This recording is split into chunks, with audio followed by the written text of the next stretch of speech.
Howdy, everybody, and welcome to a Tuesday edition of the B Team presented by Southwood Valley Animal Hospital. We are so thankful that they have joined the mothership. I don't know that we're the mothership. We're definitely not the flagship show of TexAgs, but maybe like a small bannership show. I think that's what we call it, but we have a sponsor for the B Team, and it is Southwood Valley Animal Hospital. They are currently doing a full remodel in their practice to make it state-of-the-art with new exam rooms, surgical suites, and hospitalization areas, temporarily located at 3206 Longmire Drive in College Station while the remodel is taking place, but they remain fully operational at this time, even in the face of that remodel. Cade Bickham producing the show. Richard Zane will join me, Ryan Brauninger, momentarily. He is finishing up editing Olin Buchanan's big piece he's got coming out on TexAgs Live, and we have got some stuff to get to. You know, there is going to be a massive announcement here in about an hour and 45 minutes. I say a massive announcement. It is the college football playoff rankings show that starts at 6 o'clock. Everybody in the college football space, Cade, everybody is going to react to these college football rankings. But we, the B Team, we're the only show that's going to preview the rankings. Everybody else is going to review. So I fully anticipate a massive audience coming to the B Team today to preview the college football playoff rankings. Oh, yes, 100%. Yeah, they should come and tune in and hear all of our fantastic opinions on the issue. I'm sure that us in the committee are pretty well aligned on how much. Probably in lockstep. Oh yeah, definitely. And we do have to talk about a little bit of a preview of these rankings coming out. Don't forget, if you enjoy the show, it's funny. I was hosting TexAgs Live on Halloween, and that was when Olin dressed up ridiculously as Billy Lucci for his Halloween costume. And I said, hey, we had, I think at that time, like 500 people watching TexAgs Live. We only had 20 people that had liked the show up to that point, and Olin was willing to make a fool out of himself, and nobody would give him a thumbs up for it. So each and every week, 3 days a week, we attempt to make fools out of ourselves and attempt to entertain you, the viewer. So the least you could do, hit us with a thumbs up. Again, we're trying to get Cade some new glasses. The guy can't see. He can barely spell. It's just poor Cade, and we're trying to get his struggle. We got to get it out there to the people. And the only way that we get it out there is for you to like the B Team. Right, Cade? Yeah, so true. Yeah, my spelling is really taking a hit these days. I actually clammed up, and I didn't know what else that I could try to make the public feel sorry for you about. So I don't know that Cade can't spell. He probably is a perfectly capable speller. I would hope so. My parents would be very disappointed in me if I wasn't. Are they English teachers? Both of them got their masters in English at A&M. Wow. Yeah. So your diction and punctuation and sentence structure and ability to use past participle better be on point. Yes, it should be at the very least. I wrote a pretty good paper that I turned in last night, so hopefully it gets the rewards that I believe it deserves. Okay, like we said, CFP rankings coming out tonight. I want to compare and contrast a little bit between Texas A&M and a few of the teams that are going to be in their neighborhood once these rankings are revealed a little bit later. We got transfer portal. I've got transfer portal thoughts, and it's centered around the piece that I wrote today that went out this morning on TexAgs.com. If you're a premium subscriber, you got to read that. But essentially what I did was take a thorough examination of what Texas A&M was able to do in the transfer portal last winter.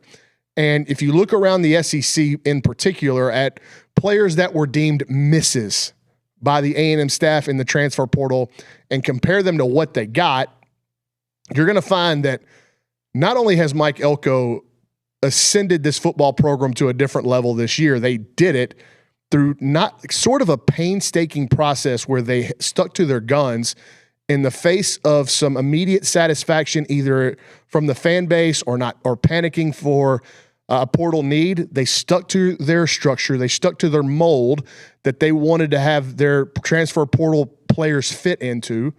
And they stuck to their guns on their finances, and it's worked out for the better. So I want to get into some of those names and kind of rewind the clock. And, in my article, I talked about everything that A&M has done has gotten this fan base excited to look forward. But let's look back at how we got here first before we keep looking ahead to potentially an SEC championship game, potentially a playoff berth, and a run in the playoffs. Before you get ahead of yourselves, go back to see how they got here. And I think what you're going to find, and what I found, was that man, they made some really savvy decisions in the transfer portal. They didn't break the bank for players that they didn't feel like they were worth it.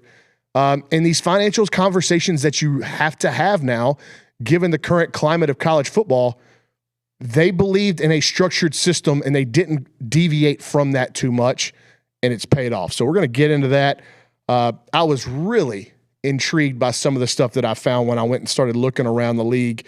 Some statistics of guys that, again, that were perceived misses by A&M in the portal. And it's hard for me to go back through, and it's not just, it is. It's hard for me to go back through and read some old threads and capture the emotion of the moment, because I think some of it fluctuates, but that transfer portal thread is not one of them. Like, it is the most viewed, the most interacted with thread that we have year in and year out on TexAgs.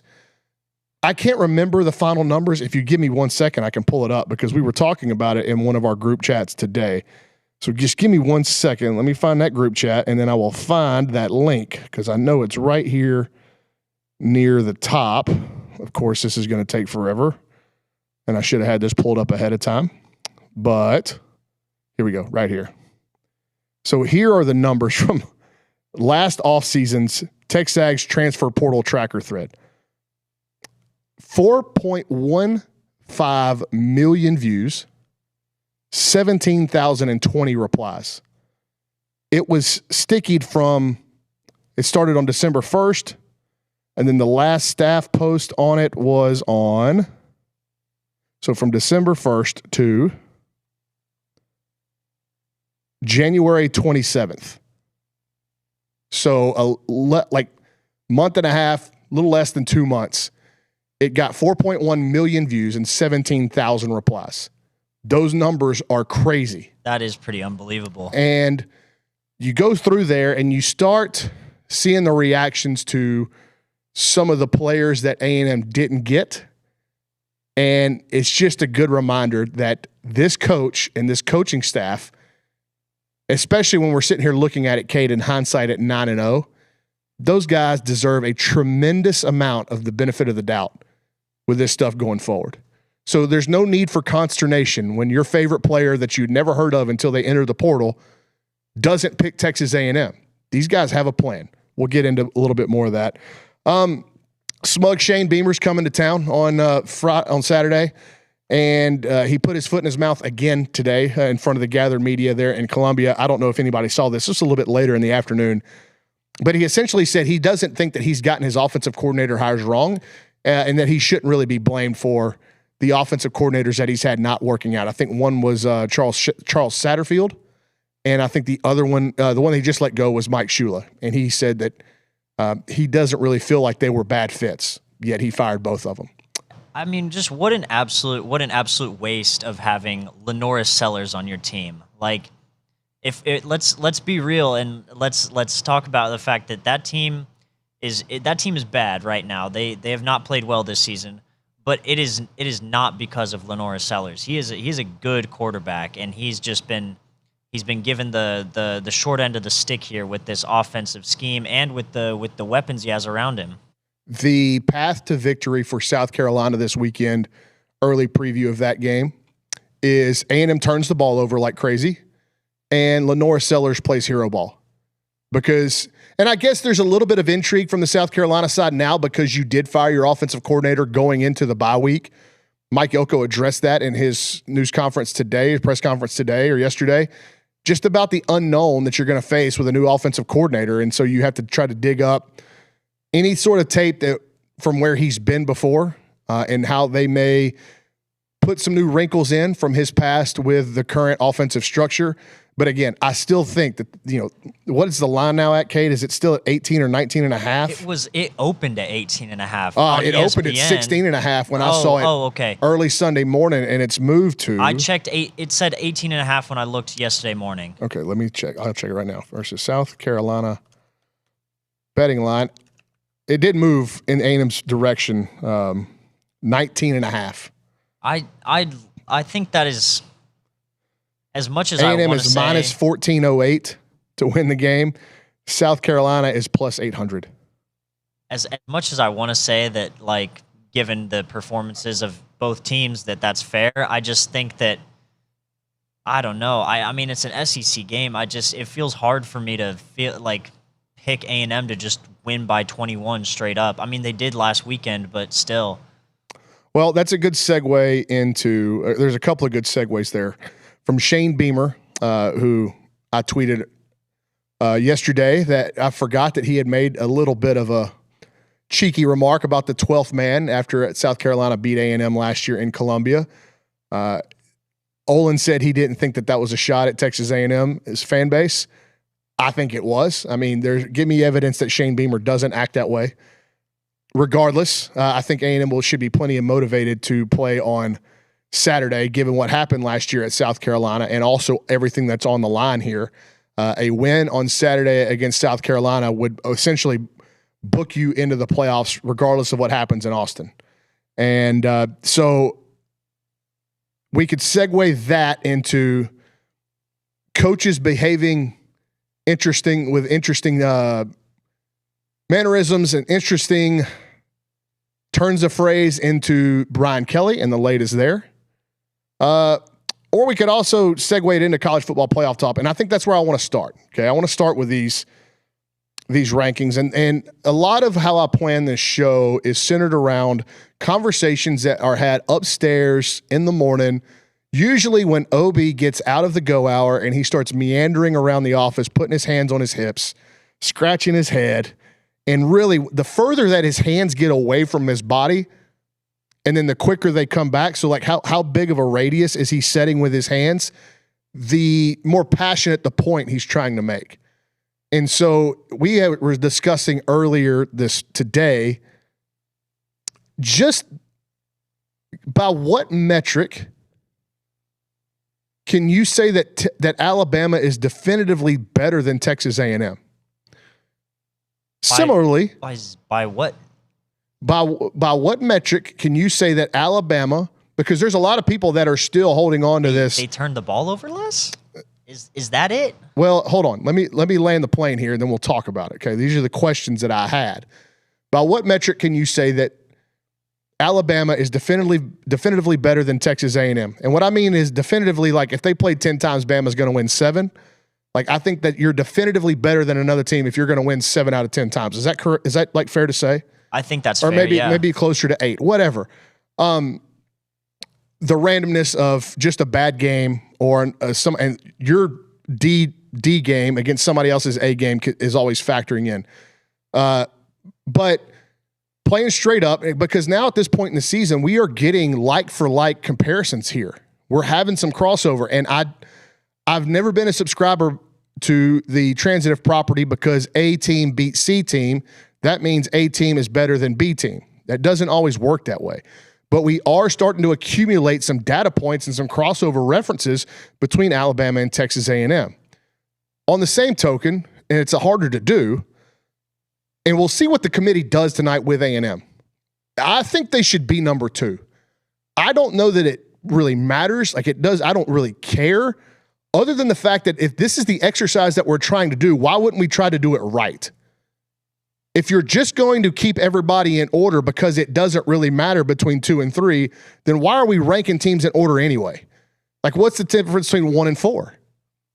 The goal should be to get it right and get it correct, or as close to correct as possible each and every time. You can't just throw some of this stuff out because it doesn't matter. I think it all matters when you are taking on an endeavor such as this, with this many eyeballs and this much money behind it. So they should attempt to get this right. And I think if you're going to get it right, I think you have to jump Indiana with Texas A&M, in my opinion. If you want to argue against that,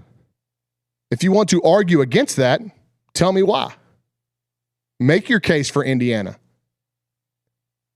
I think Indiana, the case to be made is that the best competition that they've played has been a 10-point win, a 2-score win on the road against Oregon.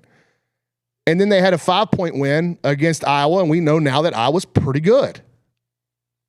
But they're getting a lot of credit for this comeback against Penn State, and I'm not going to throw that in the bin. Like, I'm not just going to trash that comeback win. You know why? Because that's what happens over the course of a season. That's what happens whenever like you're playing with 18 to 22-year-olds. They're not going to be super consistent every week. Somebody's going to play better than they have. You're going to play worse than you're having. You're going to get into one of these things. So, like, I'm not going to knock Indiana for having to drive the length of the field, and they made it a sensational catch to win at Penn State. Like, good. That you should celebrate that. No different than when I said on this same show, and I said, hey, a lot of people are going to pick apart Texas and say how lucky they are to win on the road at Kentucky, to win on the road against Mississippi State. They got a good bounce, a lucky break at the end against Vanderbilt. Who cares? You won the game. And now, all of a sudden, because you won all those games, you have Josh Pate even mentioning Texas as a possible playoff team with 3 losses. Yeah, but you don't get there unless you have a little bit of fortune. And I say fortune. To me, it's ineptitude on the side of Kentucky. It's ineptitude on the side of Mississippi State. I thought they came out and played much better against Vanderbilt from wire to wire.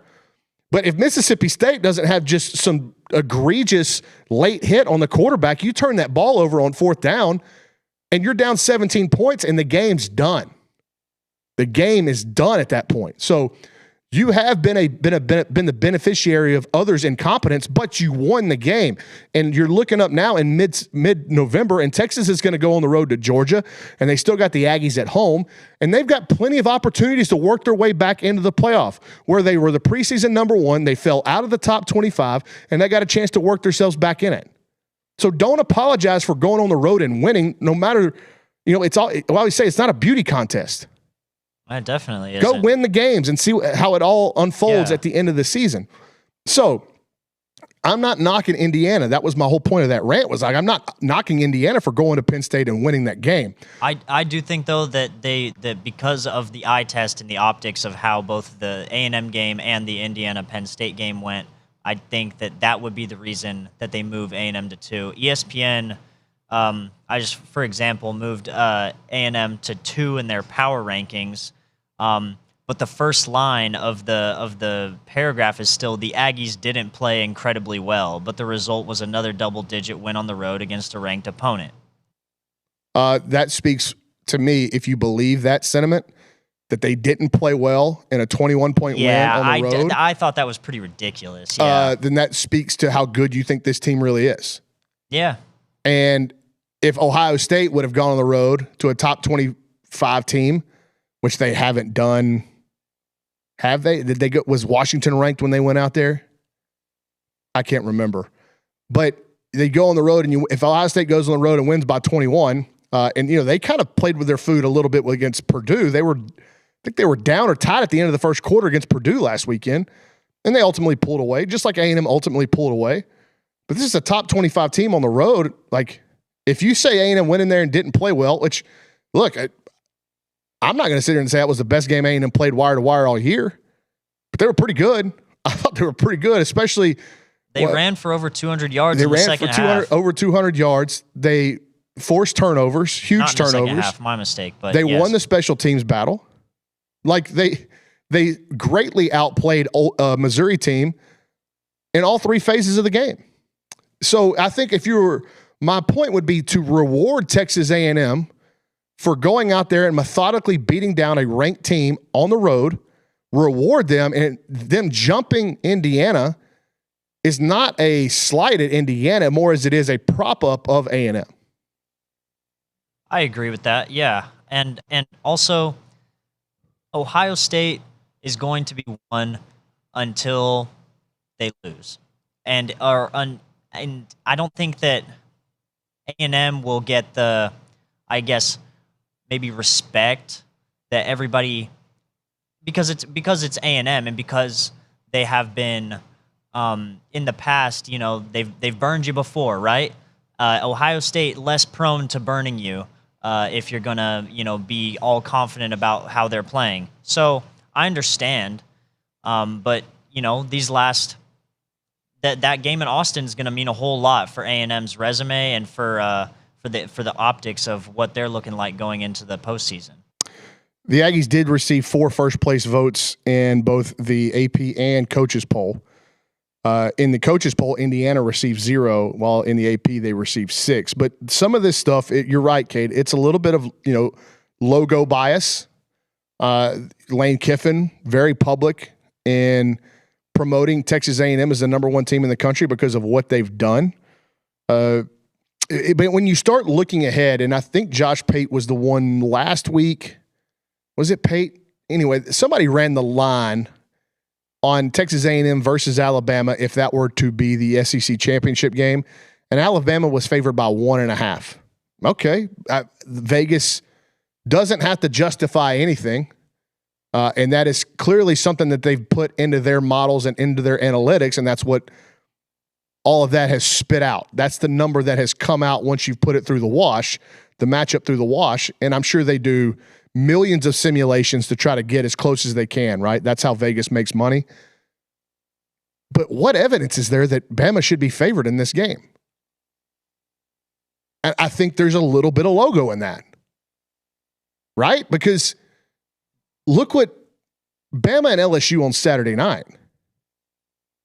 That was a one-score game late. Yeah, LSU. You could argue you probably should have tied that game up at some point. Yeah. Yeah, they had some bad drops, really bad drops. And they shuffled their quarterback in and out. That's something we got to talk about in a little bit. This was a weekend where Garrett Nussmeier, probably the preeminent pick, he and Arch Manning before the season as the top quarterback in the SEC by a lot of folks' admission.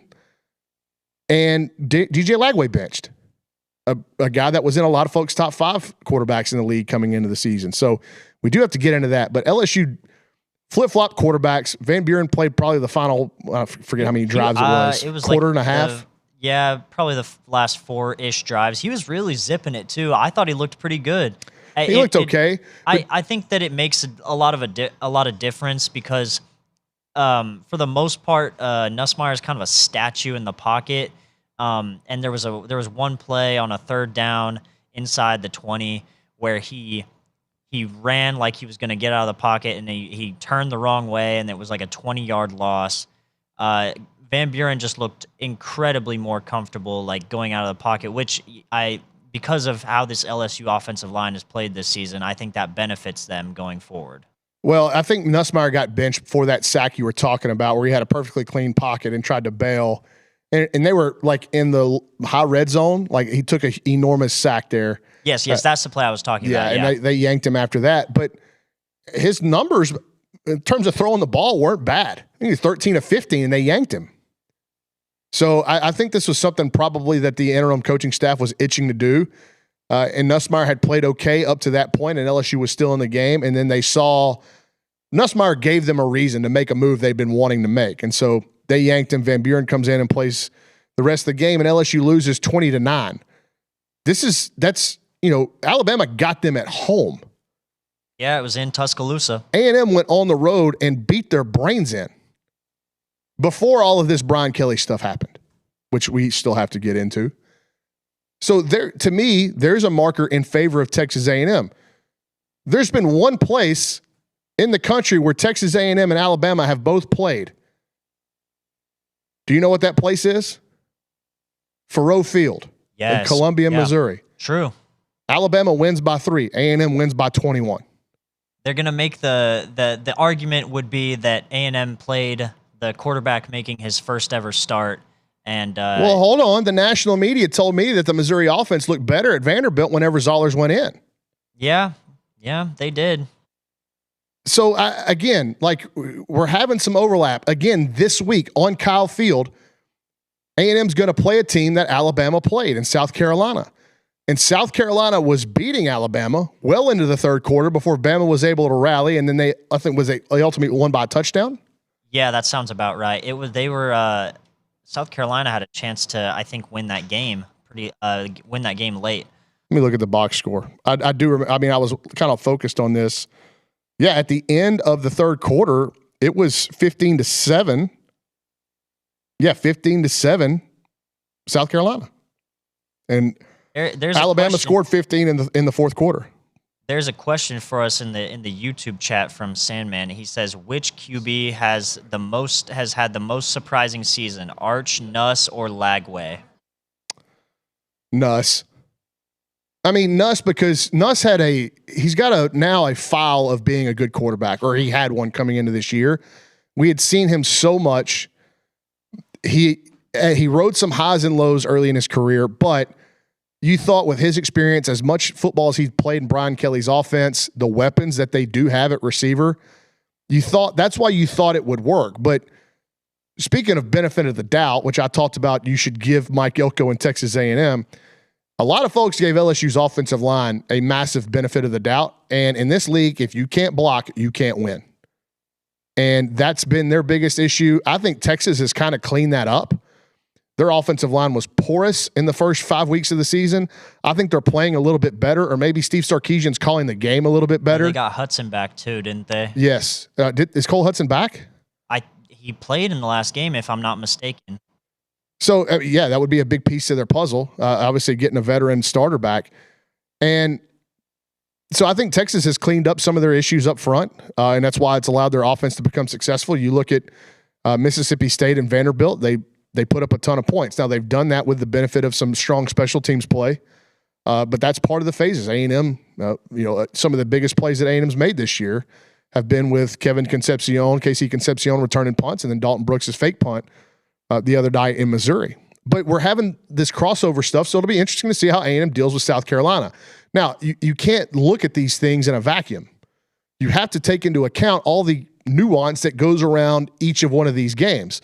So if South Carolina comes in here this weekend and A&M blitzes them, you go back and you're going to look at it and you're going to go, okay, like what was South Carolina? Had they already cashed it in? Did them losing to Bama, was that their final death throw, like their last Hail Mary at the season? The straw that broke the camel's back. Yeah, and they could cash it in. And so you're not going to be playing the same team with a new offensive coordinator and not a lot of belief in their locker room on the road in your house. Like it's different. It is, but it will be the third data point now that we have with this crossover between A&M and Alabama.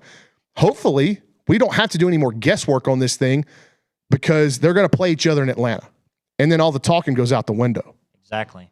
But I just think it's interesting when you start comparing A&M's resume to the people in their neighborhood in the college football playoff rankings. And massive game in Athens this week. Massive. I think it's an elimination game for Texas. It might be, yeah.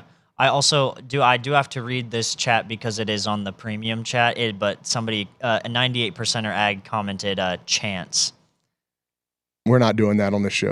We don't have to, but I did. Listen, we're a lowbrow, low rent show, but we will not bend the knee to Luke Evangelist and his Twitter army. So if the kids are doing it, fine. But I'm a millennial. I'm not a kid. Okay, you guys can do your chants and your chills and your 6'7". We ain't doing it on this show. We're not doing this. By the way, here's all you need to know about the 6'7" thing and how it's run its course. Is at every elementary school night across college basketball in this country, as soon as one team hits 67, the entire gym goes berserk. That's where that thing's fallen to the 8 to 11-year-olds. Yeah. Well, I mean, everybody knew it was going to fall there at some point anyway, though. So at least it's something clean for those kids to enjoy. There's some other trends that are going around that are not as wholesome and wholehearted. Tell Josh we said hello. You can flip the camera so the people can see Josh Olsey. There's Josh Olsey. Josh, at one point, said he was going to give us some time on the B team and talk about the beginnings of TexAgs.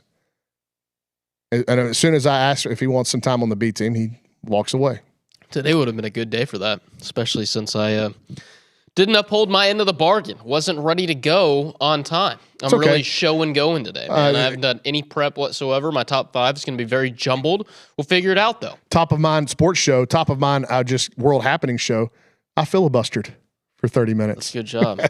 You are the filibuster. I had to filibuster. Cade helped. Cade definitely helped. But Cade, the filibuster Bickham. Philibickham. Philibickham. What? How many ladies out there want to fill Texas A&M. All right. Bang! Woo! Every single time we go and shoot Setting the Scene, just a peek behind the glass. Cade's my director-producer for that. He also edits it all together for me since I have absolutely no experience in Premiere on the Adobe suite. Cade's a rock star at it, does a great job each week.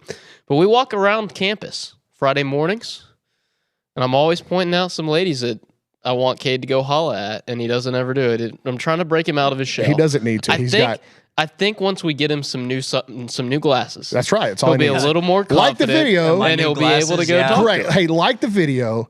We're going to get Cade some new glasses to give him some confidence to start walking up to these females on campus and get him hooked up. Yeah, I'm trying to. If you're not liking the video, Cade's status, relationship status falls on your shoulders. That's true. Chat. It's very much a correlation equals causation situation today. That's where I'm at with it. We're going to check that. I'm going to refresh here. By the way, the ads on my YouTube, at least, have gone berserk. Mine on my YouTube, it's literally a glasses ad. I just pulled it up right now. Glasses ad. Warby Parker? It's not Warby Parker, no, because I think it heard you talking poorly about their brand ambassador. 17 likes. 17 likes? That's not going to get Cade new glasses. My current glasses are Nautica. Okay, so if you want to, no free ads, Cade. Yeah. I was just looking. I didn't even remember what they were. All right, for A&M number 2 for you, college football playoff. I think Texas A&M should be 1, but I know that's not going to happen tonight because Ohio State keeps kicking butt and taking names, and you can't really move the number 1 team, the national champion, the reigning national champion, until somebody truly earns it. So I won't have too much of a gripe if Ohio State still 1 and A&M comes at 2. But after what I saw on the field this week, Texas A&M is, in my eyes, and I understand that I also wear glasses and contacts, and I do look at the world through maroon-colored lenses sometimes. I'm convinced Texas A&M is better than Indiana. Indiana keeps smushing people, except when that team is a 5-loss, now 6-loss Penn State team. It just doesn't make sense. And the other thing that the committee wants to prop up is defensive metrics. Now look at who the teams they're playing, right? Like, what does Indiana's schedule look like? Ooh, I'm very impressed that Indiana took care of the Indiana State Sycamores and were really impressive against Larry Bird's basketball team. What? Well, who cares? Texas A&M, even when they're in their quote-unquote bye games, is playing teams with a pulse, teams that might actually win a game or two in the Big Ten.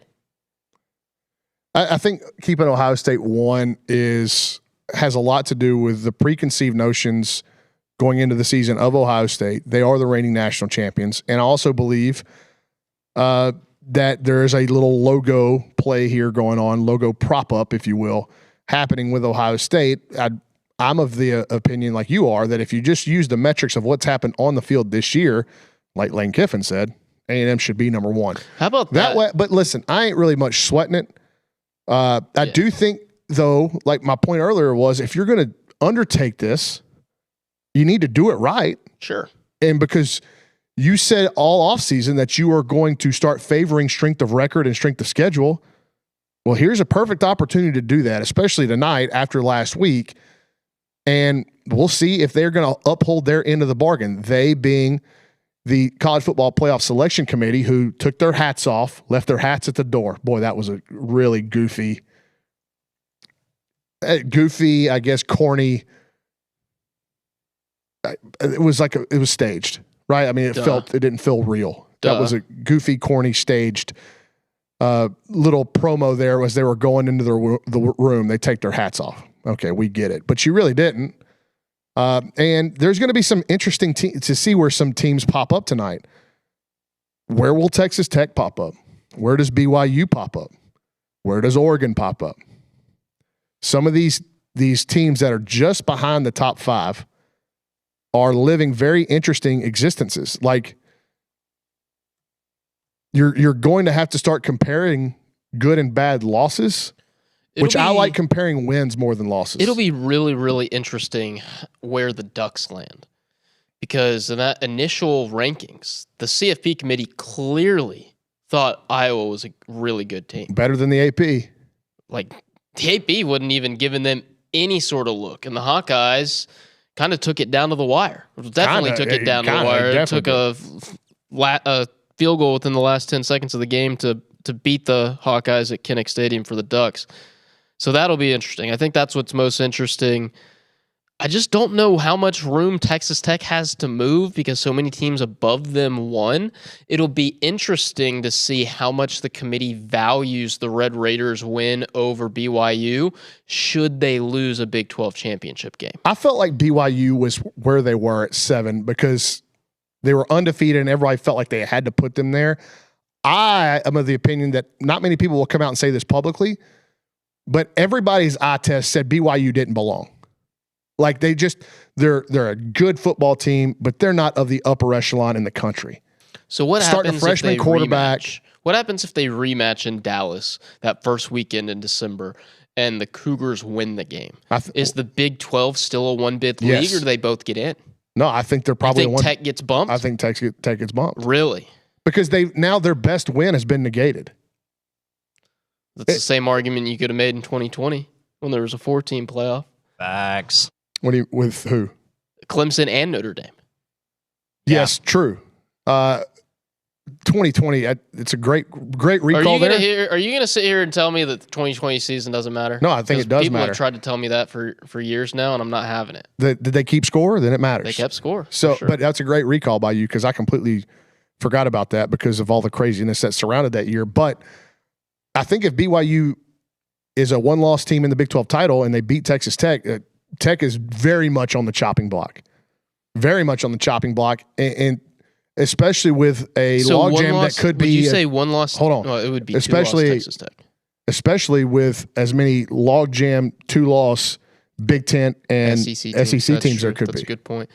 Yeah, that makes a lot of sense. Now that you put it that way, a 2-loss Big 12 team is definitely not getting in over a 2-loss SEC team. Well, we're going to get in remember, this is a Top 5 Tuesday, Top 5 winners and losers of the college football weekend. And then our niche Top 5 today is Top 5 cold weather foods. I was pumped about this.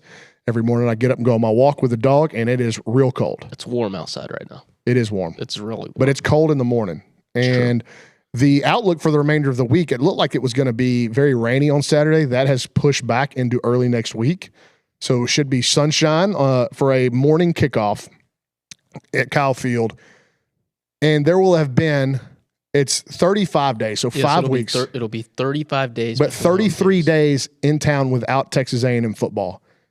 If you count, you go back to the Sunday after and then the Friday before. It's 33 days without Texas A&M football in College Station. The Aggies left on this road trip at 5-0. 6-0. 6-0. And they came back, and Mike Elko said this, like, we don't play at home for a while. When we return, we hope we're returning to a potential special season. Yeah. And they are. Yes, they It's are. almost like, they left home as boys and they're returning as men kind of feeling. That's overstating it by a lot. What I am saying, is that I've been in Kyle Field for quite a few 11 a.m. games. I'm anticipating that place being better than it's ever been for an early morning kickoff. I don't know. Was Mizzou last year early? I think it was. Yes, it was. It was 11 a.m. game.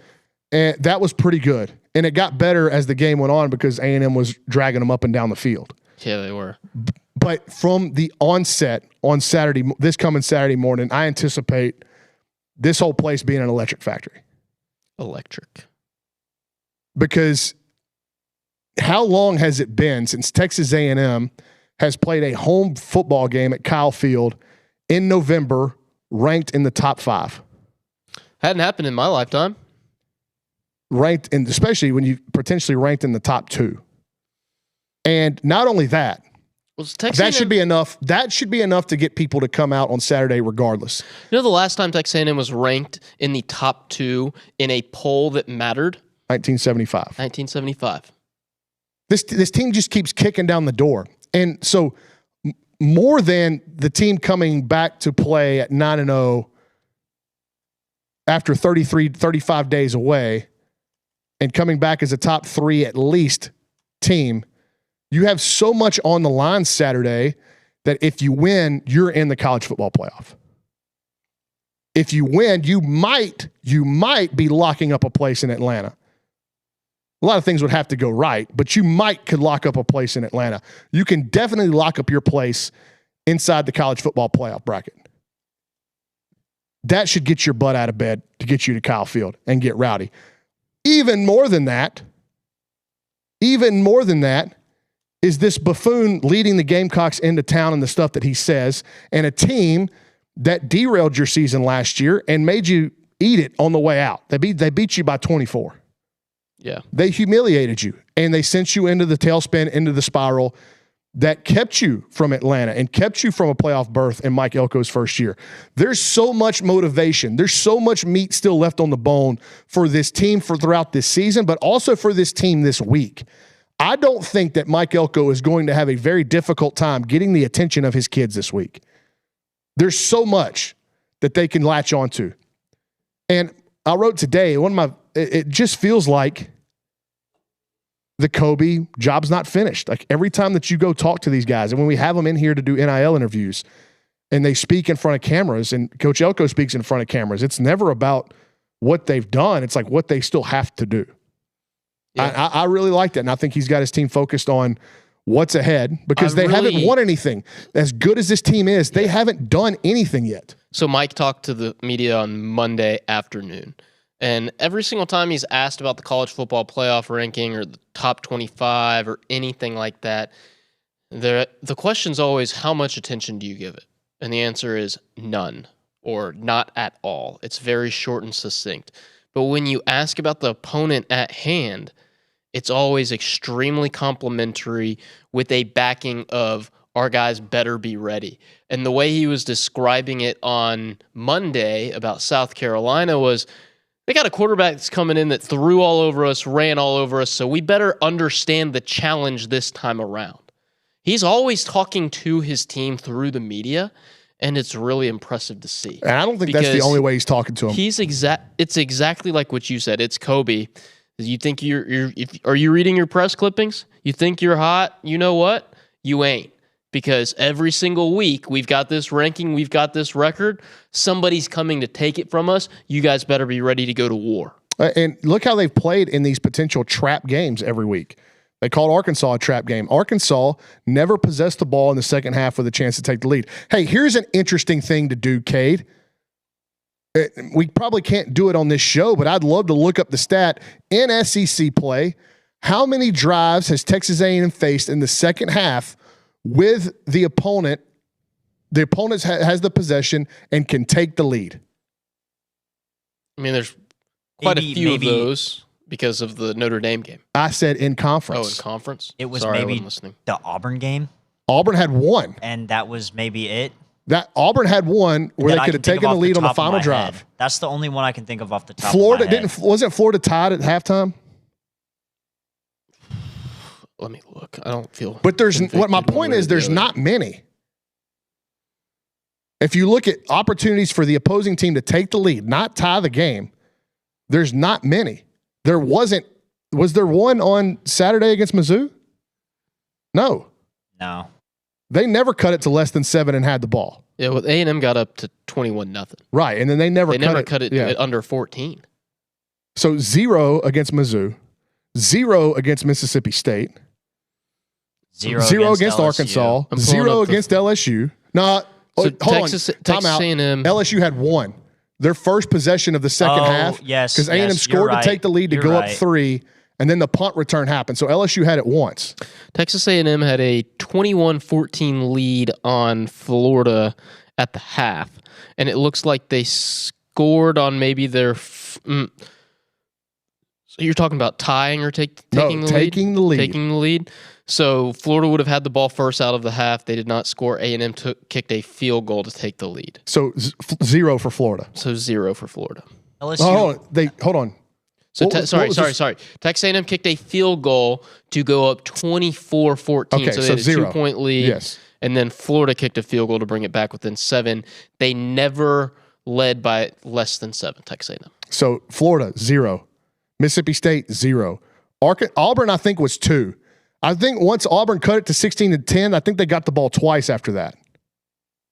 But I can't remember. The point here is it's less than 5 times in conference play. It's impressive. Hasn't been many.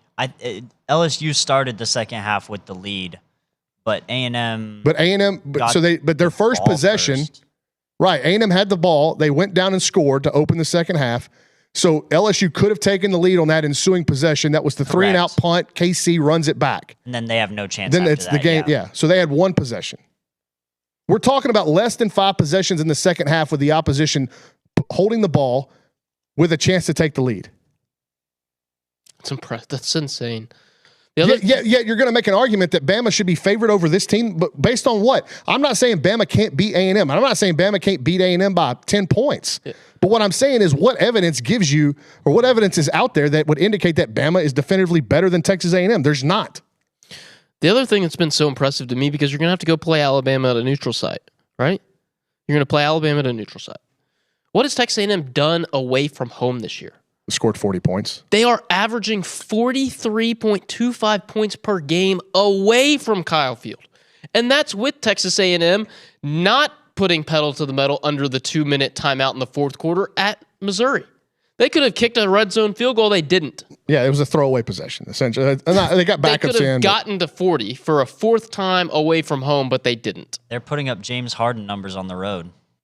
What does that even mean? I don't even know what that means. I'm sorry. The Stephen A. Smith clip where he says he's averaging 40. He's averaging 40. Yeah, Cade's got a like low key mean Rolodex of memes. But they're all NBA memes. I don't understand. Sorry. They're all like that's for somebody alpha somebody will NBA get that. crap. Somebody will get that, and I will be vindicated at some point. But okay. Anyway, it was. Let's move on. We got on our soapbox about A&M, and I think that it's a legit soapbox to stand on. You know who else is trying to stand on a soapbox? Who's that? Brian Kelly, because that man wants all of his money. Oh, my This goodness. is the gift that keeps on giving. Are you getting a phone call? Yeah, I'm getting a phone call. An important phone call. Probably not. He probably just forgot what's going on. But BK wants all of his money. He wants every cent of that $54 million.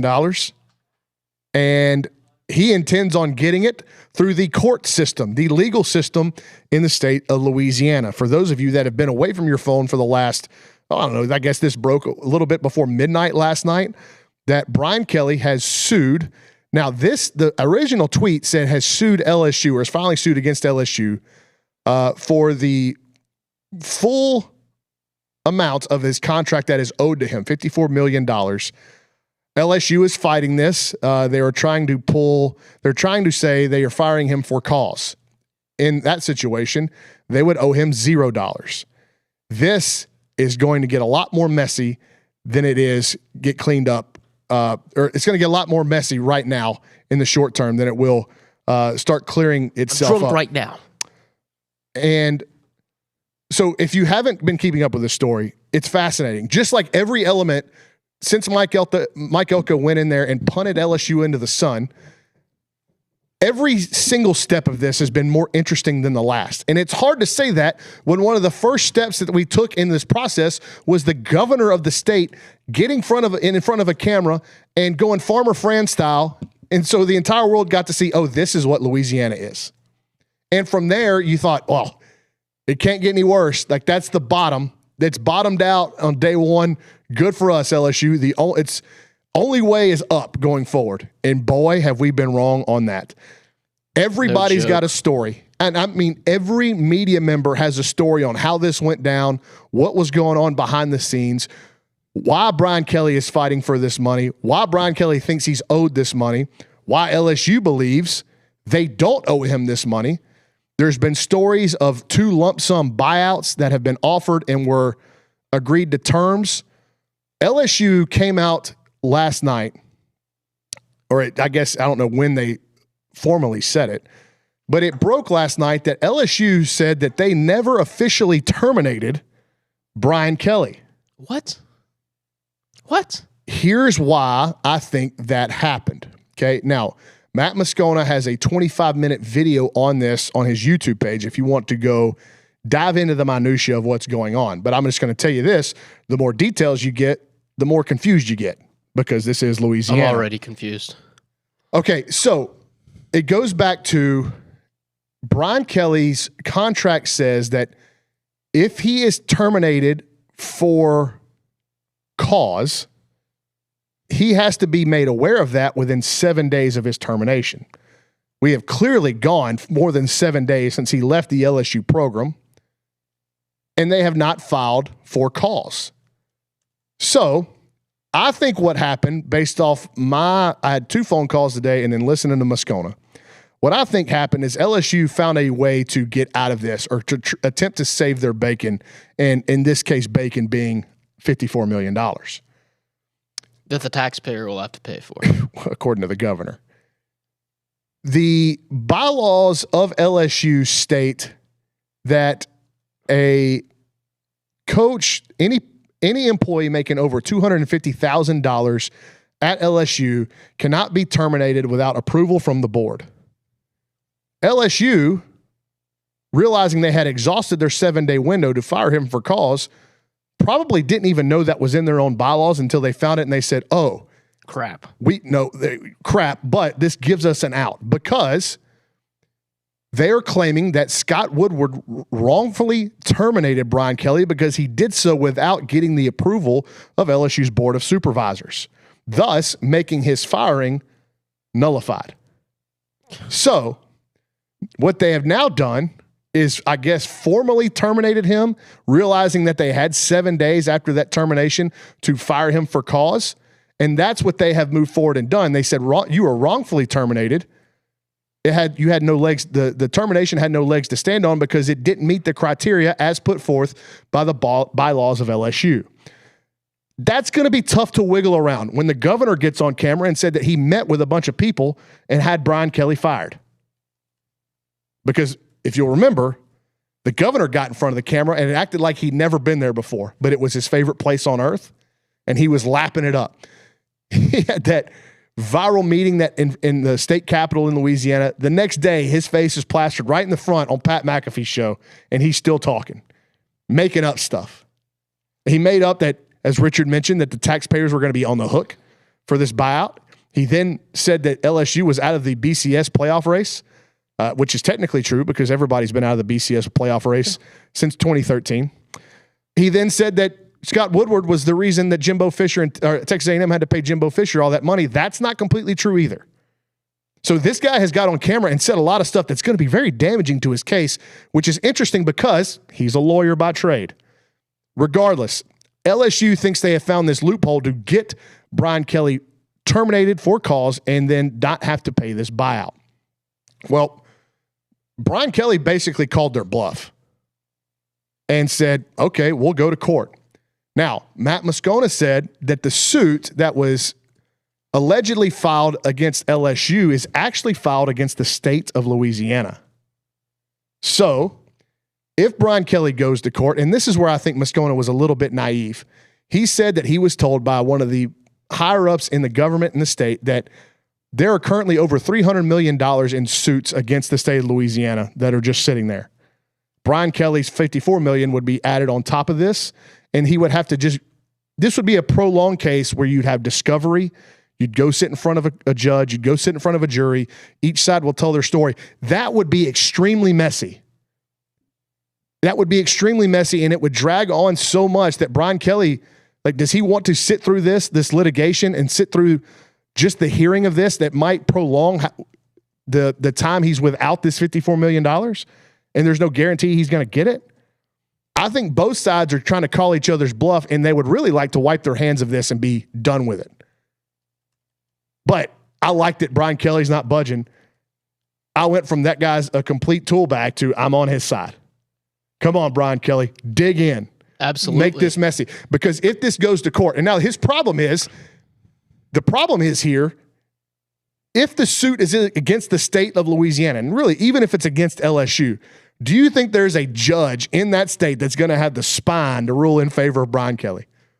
And I guess if they don't rule in favor of Brian Kelly, he could appeal it, and it could go to a national, a federal court. That would be, sign me up. You want to pay Brian Kelly's buyout, state of Louisiana? Do a pay-per-view for those court hearings and for the discovery hearings. I'd pay $12.99. I'd pay for that. I'm coming over to your house. I'm just going to bet that Look, man, I'm already changing streaming services because YouTube TV and ESPN can't get along. So if you're going to pay $12.99 for it, I'm coming to your house. I'm not buying another streaming service to watch the Brian Kelly proceedings. Everyone, we're hanging out at Brauny's. It would be must-see TV, though. And I was just willing to bet that LSU has some legit dirt on Brian Kelly because they've gone forward with this firing for cause. You don't do that unless you think you have a legitimate case. But for Brian Kelly to then sue the state of Louisiana in reaction to this makes me believe, oh, I got something too. So you guys want to get in the mud? Let's get in the mud. I just can't. And I hope, my personal hope is that this at least drags on until December, right before Christmas. Actually, let it drag on to like January 10th. It's going to drag on way longer than that, especially if the legal system gets involved. But what I'm saying is let LSU and their program kind of flounder without a coach, without knowing the future, the immediate future or the long-term future of the program. Let them waffle over there for about a month and a half while you've got early signing day and while you've got a transfer portal window open. The only transfer portal window open. That would be glorious. Fuel. We need to be about nightmare fuel for them. I mean, I'm loving it. It's send them back to Curly Hallman and Gary DiNardo. It's dream fuel for us, nightmare fuel for them. Somebody in the YouTube chat said, Lamar Brown, come on down. Listen, if you are of the opinion that A&M is going to get Lamar Brown, the quieter that thing is, the better. Although with a player of his profile, I don't know how quiet it's actually going to be. Like I've said this on TexAgs Live, so I'm not breaking any news here on the B team. But if Lamar Brown shows up in College Station this coming weekend, or perhaps even the weekend following against Samford, you're not hiding that kid. Like he's not going to come in cloaked in the dark of night, get in and get out without anybody knowing he's here. First, like if it's a defensive back, like they're all kind of built pretty similar. If they're a receiver, they're all built pretty similar. Lamar Brown, he's not built that way. You're going to know that's Lamar Brown. Very distinct looking kid. So they're not going to be able to hide it. I just don't think that there's no way to be secretive about flipping him if you're going to do it. It's just all going to get out. Now, to me, that kid is priority number one for not a head coach right now, but for the LSU program. Yeah. He's a Baton Rouge kid. He's the number one player in the country. If you let him walk across the Sabine River and sign with the school that essentially kicked all this off for you, they're the ones that they pushed you over down the hill and you just haven't been able to stop. You just keep falling and falling and falling. If you let him walk to Texas A&M, that's going to be a massive black eye for LSU and the new head coach. You've put the guy in a really tougher spot than he was already walking into. Let it happen, please. I want it to happen because Lamar Brown's a sensational player. I'm of the opinion that all of this has only ratcheted up the importance of LSU keeping that kid. And so they will pull out all the stops to make it happen. What does all the stops mean? Well, in this day and age of NIL, you know what that means. But you have the most notable and reputable LSU sources saying that the reason why they're trying to nickel and dime Brian Kelly is because they can't afford this. They can't cut a $54 million check. And Matt Moscona said Texas A&M could. I mean, there's so many sound bites that are coming out of Baton Rouge right now that are going to be used for the next year to 18 months on the recruiting trail. They're providing so much fodder for their recruiting rivals, not just A&M, but everybody across the SEC. But let's continue our conversation about. Real quick, I have another premium chat to read just because they put it in there. But TB40 said garbage time points for Harden. But that was it. Sorry. Continue. Are you serious? I don't even know what that means either. Look, I'm obligated to read the premium chats because they are paying for their subscriptions. And so who am I to deny the people their voice? So was James Harden like a garbage point merchant? No, he was not. So I don't understand. It was. Who's James Harden? All right, let's just move on. Thank you. I'm trying to understand like what the meme was, and then James Harden's like one of the greater scorers of his decade. I can't Correct. assume that all of them came in garbage time. No, most of them were important. Well, maybe, I mean, what would be the inverse of that? So who would be a garbage time merchant? Because you look at some of the touchdowns that A&M has allowed this year, and you could say that the opposing offenses have been garbage time merchants when you look at UTSA, Utah State, Arkansas, LSU, Mississippi State. I don't think Missouri scored a garbage time. Like, the game was, they brought it within 2 scores with halfway through the third quarter. Like, I wouldn't call that one garbage time, but that's 6 games this year. 6 of their 9 wins they've had. They've put lipstick on a pig. The opposition has with a touchdown late. Yeah, they have done that. I wonder if South Carolina does it this week. It makes it 6, 7 out of 10 games where teams have put lipstick on a pig. You're just as guilty. I am so excited for Thursday's elementary school game at Reed Arena. I'm so excited. I might go come over up there with a bit for Thursday. I got an idea. I do have an idea, and it's going to be good for you and Cade if that's the direction I go. Cade, do you hear that? It'll be good for y'all. Interesting. Good for your biomes. Okay. All right. Let's do some winners and losers across college football last weekend. And before we start, can I go hand up? So overwhelmed with stuff today. Obviously, I was late to the show. I don't have a top 5 for either winners or losers. So I'm just going to kind of go with it, you know. Also, you started talking about being swamped, and like I had a busy day today.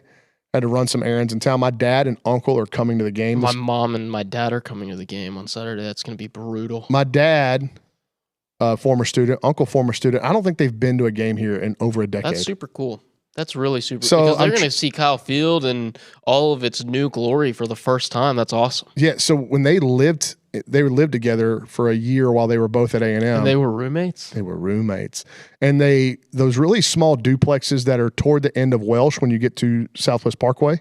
Yeah. On your left, if you're going toward Southwest Parkway, they lived in one of those for a little bit. That's how long those have been there. But my dad said that whenever he was coming to school here, Southwest Parkway was like the edge of town, and if you lived out in Rock Prairie, like that was the sticks. Yeah. My parents have said the same thing. My mom and dad are class of 87, class of 88. Dad's 87, mom's 88. And they've said the same thing. Like, we live, you know where I live, South College Station, Tower Point area, out near you. That area didn't even begin to, like, exist in their And now the new neighborhoods are going on the Grimes County line. College Station, yeah, it's crazy. And there's nothing stopping this place from growing to the east and to the west. It's just the river. Like, there's so much space for this place to continue to grow. They're banging in the east, they're banging in the west. With never that, give you more, they'll never give you less. Cade Bickham named that song. I don't have it off the top. No, Sorry. Look at me now, Look at me dude. now. Bussa. Oh, my Busta God. Rhymes, dude. Bussa. My bad. What's going on? This guy thinks he's a rap god. He's not. He's not a rap god. Have you ever heard that song, Cade? I probably have. like yeah. I'm sure you have. I'm sure I that have. Busta I'm sure Rhymes it's been a while. verse might be one of the greatest in rap history. It's crazy. Yeah. Trying to rap along to that in middle school is impossible. So speaking of the expansion, I've seen these new technologies, I guess, maybe not new technologies, but maybe more people are taking advantage of ways to get around College Station. Specifically, these freaking students. Dude, on these motorized scooters. I almost had a scooter hit me last week. No regard for traffic laws or stop signs. It's insane. And they make me so upset. This one kid, he's in the hammer lane on Welborn going south, and he's got headphones on, and it's windy, right? He's got headphones on, earbuds in, and then he's got a hat on. So he's driving, trying to hold his earbuds and his hat with one hand. He's in the left-hand lane on Welborn Road. He's going 27 miles an hour. Come on. So, Sam, man, we don't have the Lime scooters, but a bunch of students, not just dudes, they've got the same thing. It's the same thing, but they own them. They own these motorized scooters, and they'll drive them just in the middle of a road.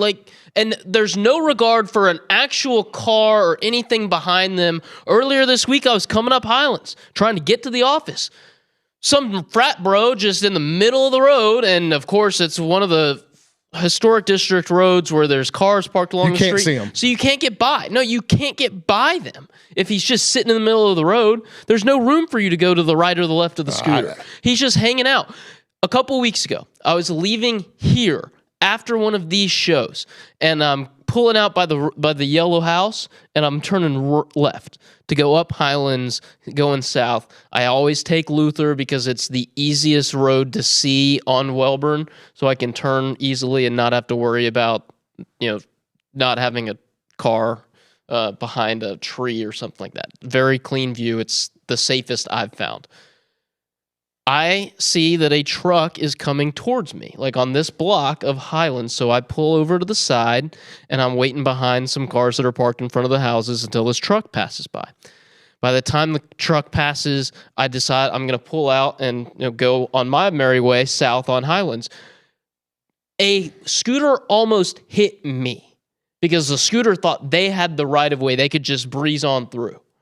Like, this girl legitimately almost bought the side of my car, because I was for sure would have made her pay for it.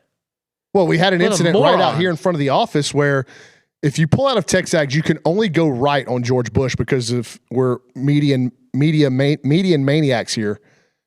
But you can only go right because the median's there. Yep. So if you are coming to a stop sign or pulling out of the TexAgs parking lot, there's no need for you to look to your right because the traffic can only come from your left.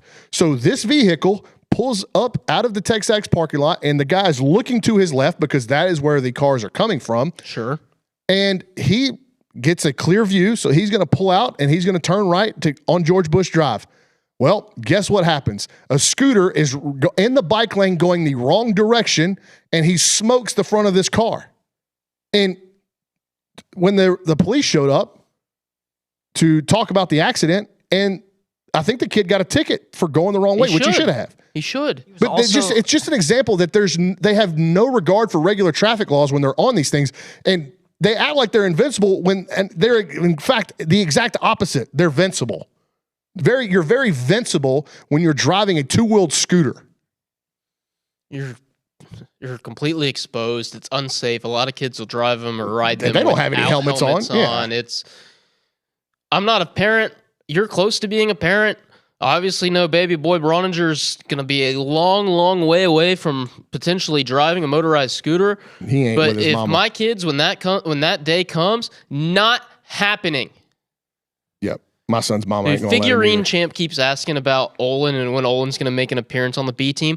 Olin left the office at noon today, dude. Yeah, he's in bed. Olin's never coming back to this office after 2 p.m. He takes his Metamucil. Takes his Metamucil at 4:30. I'd love to see it because it's Olin unfiltered. He can't get in trouble with the FCC on this show, but I'm telling you, it's just not going to happen because Olin doesn't want to be bothered. I haven't formally invited him though. Like I haven't said, "Hey, do you want to come on B team on this day?" Yeah, he'd say no. He'd ask you how much is it going to pay. Olin's more Jewish than I am. Well, Olin's actually not Jewish at all, but he's not. All right, we're going to go winners and losers. I got about 20 minutes left here in a Tuesday show, Top 5 Tuesday edition of the B Team, presented by Southwood Valley Animal Hospital. Our winners, I guess me and Cade will discuss, and Richard can jump in. Look, I talked a lot about them, and said that I wasn't going to hold it against them, and I'm not. And I actually put Indiana as my number 5 biggest winner this week because they went on the road and they survived. And they survived with one of the catches, if not the catch of the season. It was a highly replayed moment, a highly captured moment, highly talked about moment. And Indiana shouldn't apologize. They should also not be upset if A&M jumps them tonight, but you shouldn't apologize for going to Happy Valley and winning. I don't care if it's by 3 or by 30. Absolutely. I agree with that. They'd be on my list if I created one. I had them at 3 just because I don't know why I put them higher, but it was for the same reason that they basically staying undefeated is big, and especially in that conference when you're probably going to get 3 playoff teams, but you want to get that bye. Well, if they didn't win, that's looked at as a bad loss. Yeah. And then if they would still rebound and get to the Big Ten title game and then lose, Look, I don't think that the Big Ten runner-up is going to be left out of the playoff, but I do think the Big Ten, you could be going from first-round bye to playing on the road in the first round. Yeah, that's a good point. They could if you get lose dropped that game. enough. Yeah. Same argument you just made for Indiana being a winner. You could make the same case for Oregon, make the same case for Vanderbilt. Neither of them played well. Hey. You're spoiling our list, man. I'm not spoiling the list. I'm trying to contribute because I know I don't have a list, and I feel like I've let the team pouty. down. It All right, is very pouty. Who was your 5? My 5 was USF because they won big and Memphis lost, and That so was I close. thought They were that close. that was super huge. Yep, they were close to getting in my top 5. My number 4 was the team that Memphis lost to, the Tulane Green Wave. Tulane. They bounced back nicely, kept themselves in the discussion at least for the final few weeks of the season for that G5 spot. And with Summerall's future, John Summerall's future very much up in the air, I actually don't think LSU would be the landing spot. I think Auburn's a better bet for John Summerall than LSU. And why would anybody go jump on that LSU grenade willingly right now, regardless of how much they're paying?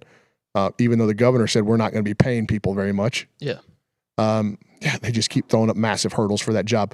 But even with John Summerall, all the focus that has gone on with him, or potential to lose focus on your season because of the job rumors about him, I thought that was really impressive for Tulane. I watched part of that game on Friday night. Jake Retzlaff, still my guy. The Tulane, love him. But the percentages from the college football playoff, the all-state playoff predictor, whatever it is, interesting when it comes to group of 5. Right now, South Florida's the team in the driver's seat. James Madison, North Texas are still up there. And Memphis, that was a playoff elimination game. Yeah, it was. Tigers are out. Look, the margins for those teams, to me, they're finer in terms of if they lose, it's very detrimental because there's only one spot for them. But I think when every Saturday, the gap between the talent on both sidelines is not as great. So I do think that JMU could get upset. And I do think that South Florida could still get popped. So Tulane at least kept their head above the water here. It'll be interesting to see who the college football playoff committee has as that group of 5 team. It'll be interesting to see if any of them are ranked this week because, they weren't last week, and that confused the hell out of a lot of people. When the bracket came out and they saw that Memphis was in it, but Memphis wasn't ranked, people are forgetting that the group of 5 is definitely going to have at least one, the group of 5 is going to have one representative. I saw a national college football pundit that didn't have a group of 5 team in their playoff predictor, and I was like, well, how are you a national person? A couple times Olin has submitted his around college football to me, and I've been like, hey man, your predicted playoff participants don't have a group of 5, so we finagle it in a way that his top 12 would fit with a potential. Cade, your number 4? My number 4 was Georgia because there was some talk about them going into Starkville and perhaps getting upset, and they did the opposite of getting upset, and they absolutely mashed them. So Yeah, Noah Thomas with a huge play in that game. Yeah. His biggest play of the season First for Georgia. touchdown of the season, right? Bulldogs did not make my top 5. Number 3 for me was Texas A&M. We talked plenty about it, but you go on the road and you win by 3 scores against the top 25 team. And as some of the posters on TexAgs.com or the premium board have said this week, they're asking the question, is Texas A&M the joyless murder ball team that Alabama used to be? We ain't there yet. Alabama did it for how many years in a row? But this team does play joyless murder ball. And I've found that it's not joyless murder ball when you're a fan of them. Sure. It's quite enjoyable to watch a team just choke them out. Even though it's only 9 games. If this is what Bama fans and really Georgia fans have gotten to experience for the better part of a decade, you're living such a good life. It's better than I could have imagined. Yes, I'm all about it. All right, I'm all about it. Number 3 for you. my number 3, we already discussed him. It was Indiana. Okay, yep. Number 2 for me, Oregon. Richard brought up the Ducks. Look, that's a sticky spot. That's a tough pond to swim in, and it was cold and it was wet. Sticky. And the Ducks still paddled their way through it. Some heroics. I thought Dante Moore was pretty good considering the circumstances and the elements. A lot of folks had picked Iowa to win that game, and it came down to a last-second field goal in the wind and the rain, and Oregon pulled it off. It would have been a playoff eliminator for the Ducks, but again, they stay alive, and you can't apologize for that stuff, man. You cannot do it.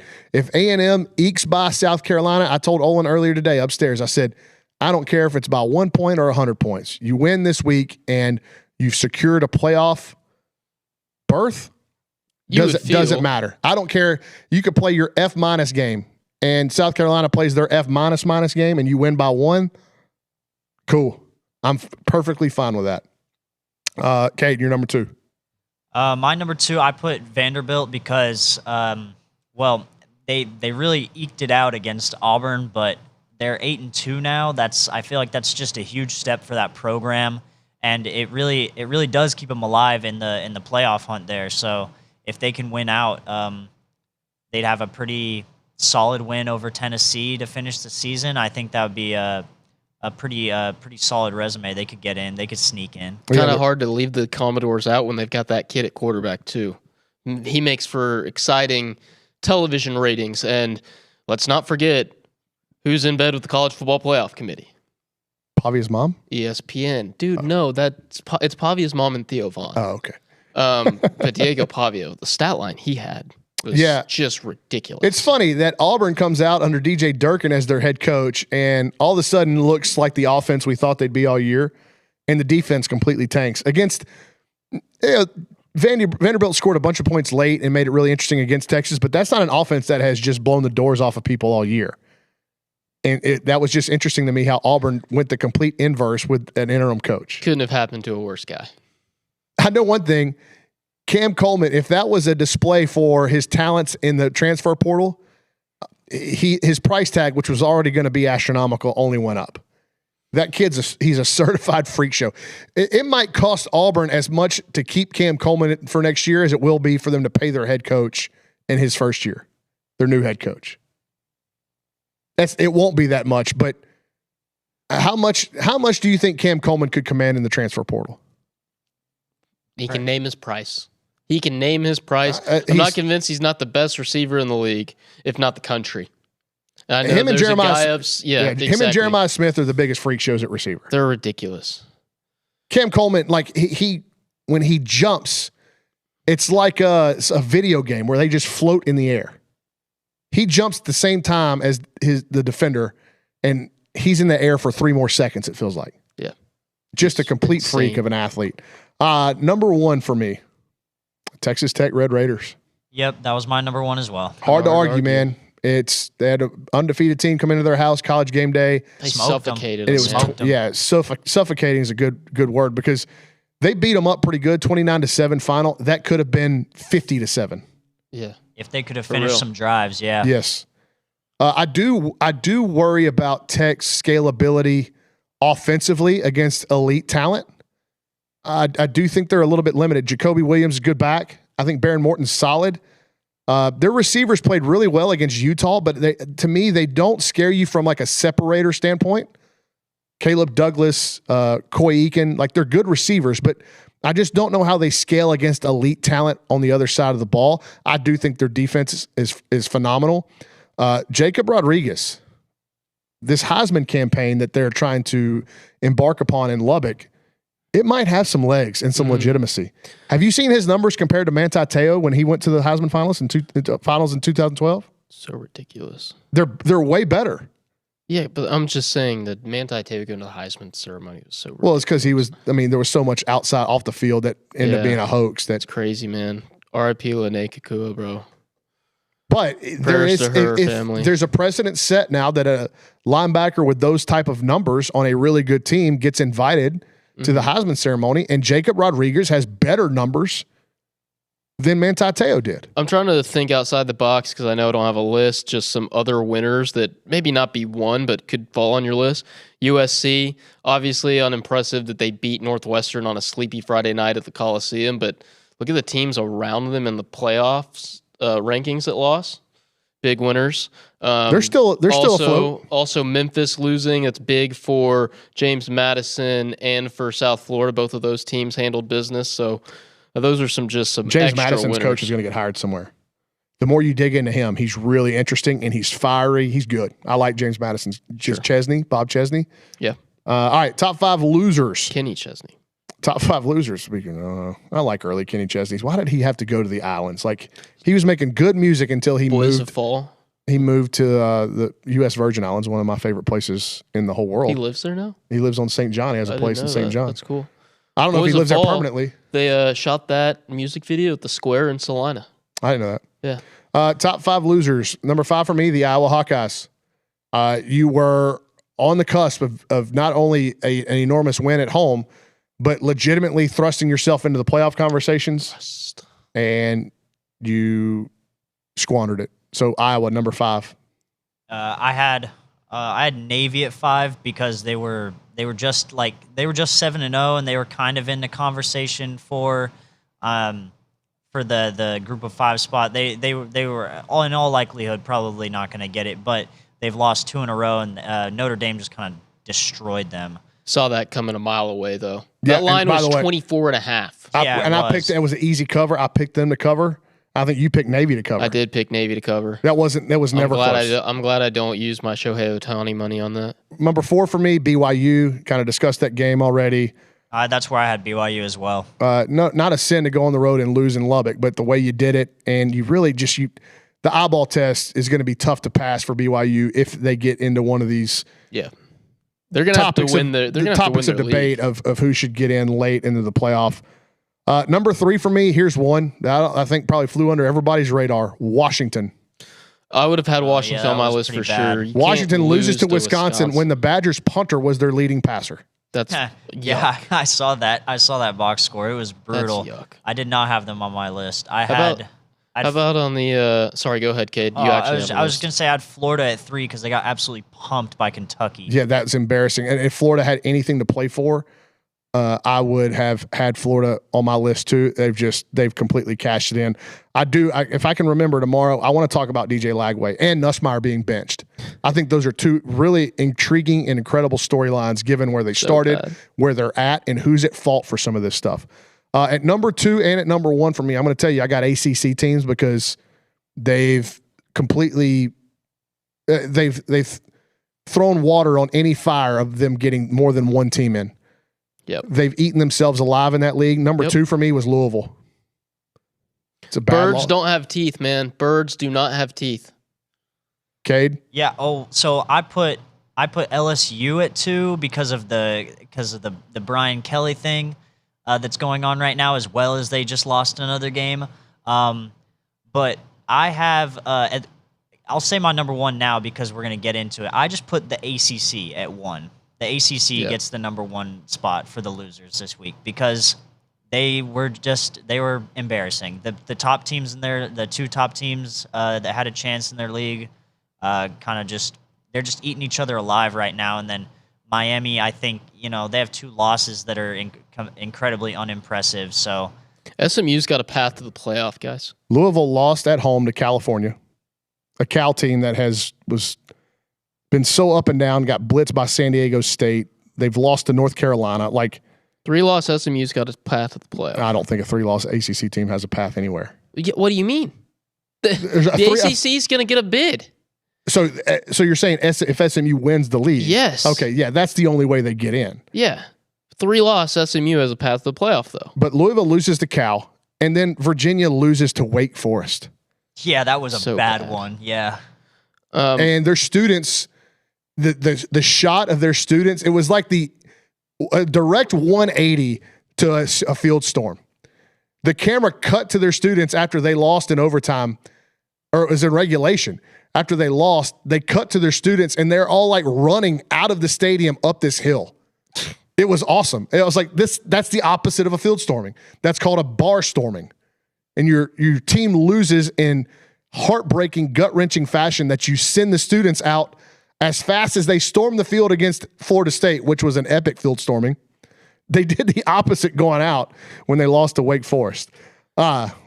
Losers that probably should have made the list but didn't, both Texas State and Louisiana. Did you see that? They had post-game brawl. Did you see the one with Grambling and Alabama State or Alabama A&M? No. It was worse. Was it worse? Oh. Let's put all those 4 teams on my losers list. All right. And Florida State. Florida State's on my list because Mike Norvell needs to be fired. Those guys stink. Well, apparently they walked up to the line of firing him, and now they're backing off. So my deal stupid. is Just the worst thing you can do in college football right now is flounder on these things. Go back and forth. Make a decision. I'm keeping my guy or I'm firing my guy. Don't keep waffling back and forth where you put out this really no vote of confidence letter, and then say you're going to fire him a week before he loses to Clemson. Then right after he loses to Clemson, Josh Pate's saying, okay, he's on the verge of being out, and then they don't fire him. Like, that's the worst thing you can do. You're allowing whoever you're in this coaching market against, who has fired their coaches already, to get another leg up on you every week that you let this thing go on. Don't let this guy just flap in the wind. Cut his head off or keep his head on, sew it back on, and endorse him so that you give him a little bit of leg to stand on. Nobody was beheaded on this edition of the B Team. The top 5 cold weather foods. Our top 5 cold weather foods. Richard, you don't have a list here, so you'll just react? I've got cold weather foods in mind. All right. Cade, we'll start with you. Oh, okay. I will. My number 5, I kept it pretty simple and basic. I went with chicken noodle soup. Good call. Almost made my list. I'd also have chicken noodle soup at 5 on my list. Number 5 for me, I love a grilled cheese when it's cold. Dude, grilled cheese on my list. I love a grilled cheese when it's cold. I don't eat grilled cheeses ever unless it's very cold outside. Yeah, I'll put grilled cheese at 4 on my list. Number 4 for you, Cade? I know we said food, but I couldn't. You went beverage? I went beverage. I went hot chocolate. Okay. That's kind of a cop-out. I'm sorry, but I will allow it. We'll allow it. I mean, I'm going hot chocolate adjacent. By the way, my mama, who's still kicking, I can't believe she's still kicking. Legend. But she used to, I mean, she'd cook all of it. I've talked about this. Yeah. But she used to make a giant, essentially like a vat. It's the biggest pot you can possibly buy. And she'd make homemade hot chocolate on the stove. And she'd use like a can of evaporated milk, a can of condensed milk, real chocolate. I mean, it was I wish you'd gotten so this good. recipe. Oh, it was so good. You should get this recipe. Well, and it was heavy. It was thick and viscous. It was so good. Best hot chocolate I've ever had. Good vocab word, Braun. Number 4 for me, like I said, hot chocolate adjacent, s'mores. Okay, that's good. I probably should have put that instead. Jenna eats s'mores all the time. S'mores Pop-Tarts are awesome. S'mores Pop-Tarts are awesome. Ooh, there's a list, top 5 Pop-Tarts. No, that might be a Thunderdome Thursday idea. What about that, Cade? You're going to complain that might hurt your tummy? No, I would enjoy that one. Man. Look, we were eating cereal with energy drinks last time. That is a verifiable way to hurt your tummy. This is a low rent show. I've been very open and transparent about that. So we're never well fed, but we're always fed. That's right. Good point. All right, number 3, top 5 coldest weather foods for Cade. Oh, number 3, I put, this is more of a recent one for me because this is not a thing in Colorado, but gumbo. It would be 2 on my list, my guy. That's 2 on my list. Because it's 2 on my list, I'm at risk of being disowned by my own people. Because 3 on my list, matzo ball soup. Hey, not my people. Matzo ball soup. Matzo ball soup. I've never had matzo ball soup. It's going to be very similar to chicken noodle soup.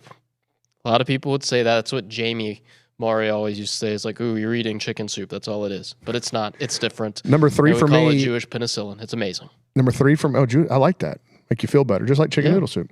Number 3 for me, ramen. I love ramen when it's cold. Nice. A good bowl of steamy, spicy ramen. Brad Duncan with a great chime in. Chicken and dumplings. Not on my list, but it's an elite cold weather food, Brad. Good call, my man. I grew up eating it. It's very southern. I will say that. Very southern. My ma makes it amazing. Okay, number 2. My number 2, because I really like this one. It's good all the time, but it's better when it's cold, is like getting curry or like butter chicken, like Indian food. Okay. It's fantastic when it's cold out. Just with some naan, like some garlic naan. He's so cultured, man. Cade's so cultured. He's a walking League of Nations is what he is. Number 2 for me, as a good proper Texan, chili. And there ain't no beans in chili. I have gumbo at 1 on my list. I imagine that's or 2 on my list. I imagine that's where you're going. Chili's 1 on my list. Amazing. You use cheese? Yeah, I'll put some cheese on it on the top. But do you like it? Do you like your chili on top of like tamales? I've had that. I don't typically eat it that way. I love it. My wife makes a very good chili, and the last time she made chili, she got Frito Scoops with it. Frito Scoops is an elite chili chip. I don't put it on top. I don't make a Frito chili pie. The Fritos strips with some cheese and a big bowl of chili, good. Like a crunch. My mom and my dad are both, they grew up in Corpus, So the Christmas tradition is tamales. Yeah. At Christmas, we always have chili with it. That's a top 10 meal for me top 5 meal every single year. I look forward to it every single year. My grandparents on my dad's side, very Italian ones. They were a Italian sausage. She made a meat bread, which was like a giant loaf of bread with meat and cheese stuffed in the middle of it. And she would also do tamales. So it was a very, so good, very cultured dish, a very cultured spread at I called her my mun. It's my mun and Pawpaw's house. Mun and Pawpaw's house. All right, number one, Cade, send us home. My number one, I did chili, but hold on, I have to go get the door. So y'all talk for like 30 seconds. You can just turn the show off. My number one's gumbo. No, just talk for 30 seconds. Well, I'll turn it off after. What is happening? Somebody's at the door. I bet I know who it is. Who? Is it for somebody to do content in here? I think so, yeah. It's either one of the two. If it's the person that actually works here, he owns the place. He doesn't have a key. Well, the guy who's coming to do content with him also doesn't have a key to get in. But does he work here? No. Okay. Well, time out. He doesn't work here. He owns here. Well, he owns it. I mean, we're talking about the same person. Like he owns here and doesn't have a key to get into his business. It's insane. All right, number one for me, no surprise, gumbo. I plan on trying to make one. If my schedule will slow down, I do want to make one this week. My pregnant wife has been begging for gumbo. So it'll either be this week or when the next cold front blows through. You let me know when you guys are doing that. I'm coming to hang out. All right, that's it. That's our top 5 Tuesday edition of the B Team. Marcel Reed. Marcel Reed. We'll see you tomorrow. Marcel Reed. Marcel Reed. Marcel Reed. Marcel.